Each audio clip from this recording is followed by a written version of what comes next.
ആരോഗ്യമന്ത്രിയുടെ മണ്ഡലത്തിലെ കുടുംബാരോഗ്യ കേന്ദ്രം ഞായറാഴ്ചകളിൽ അടഞ്ഞുകിടക്കുന്നുവെന്ന് പരാതി. ചെന്നീർക്കര പഞ്ചായത്തിലെ മഞ്ഞനിക്കര കുടുംബാരോഗ്യ കേന്ദ്രമാണ് അടച്ചിടുന്നത്. ചികിത്സ തേടിയെത്തിയ രോഗികൾ മടങ്ങിപ്പോകുന്നതാണ് പതിവ്. കുടുംബാരോഗ്യ കേന്ദ്രങ്ങൾ ആഴ്ചയിൽ 7 ദിവസവും സേവനം ഉറപ്പാക്കണമെന്നതാണ് ചട്ടം. എന്നാൽ വീണ ജോർജിന്റെ സ്വന്തം മണ്ഡലത്തിലെ ചെന്നീർക്കര പഞ്ചായത്തിലെ മഞ്ഞനിക്കര കുടുംബാരോഗ്യ കേന്ദ്രം പതിവായി ഞായറാഴ്ചകളിൽ അടഞ്ഞുകിടക്കുന്നുവെന്നാണ് പരാതി. ചികിത്സ തേടി ഞായറാഴ്ചകളിൽ എത്തുന്ന രോഗികൾ മടങ്ങിപ്പോവുകയാണ് പതിവ്.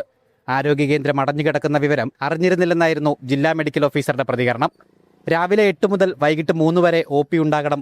പാർട്ട് ടൈം സ്വീപ്പർ ഒഴികെ ആരെങ്കിലും ഞായറാഴ്ചകളിൽ ഡ്യൂട്ടിയിൽ നിർബന്ധമായും ഉണ്ടാകണം. ഊഴവിട്ട് മാത്രമേ ജീവനക്കാർക്ക് വീക്കിലി ഓഫ് അനുവദിക്കാവൂ എന്നതാണ് നിയമം. ഹോമിയോ, ആയുർവേദമടക്കം എല്ലാ സർക്കാർ ആശുപത്രികളിലും ഞായറാഴ്ച പ്രവൃത്തി ദിനമാണ്. ഞായറാഴ്ചകളിൽ FHCക്ക് അവധിയാണെന്ന രോഗികളെ തെറ്റിദ്ധരിപ്പിച്ചാണ് മഞ്ഞനിക്കര ആരോഗ്യ കേന്ദ്രത്തിലെ ജീവനക്കാർ അവധിയെടുക്കുന്നത്. അനധികൃത അവധിയെടുത്ത് ആശുപത്രി പൂട്ടിയിട്ട ജീവനക്കാർക്കെതിരെ ശക്തമായ നടപടി ഉണ്ടാകണമെന്നാണ് നാട്ടുകാരുടെ ആവശ്യം. ജനം, പത്തനംതിട്ട.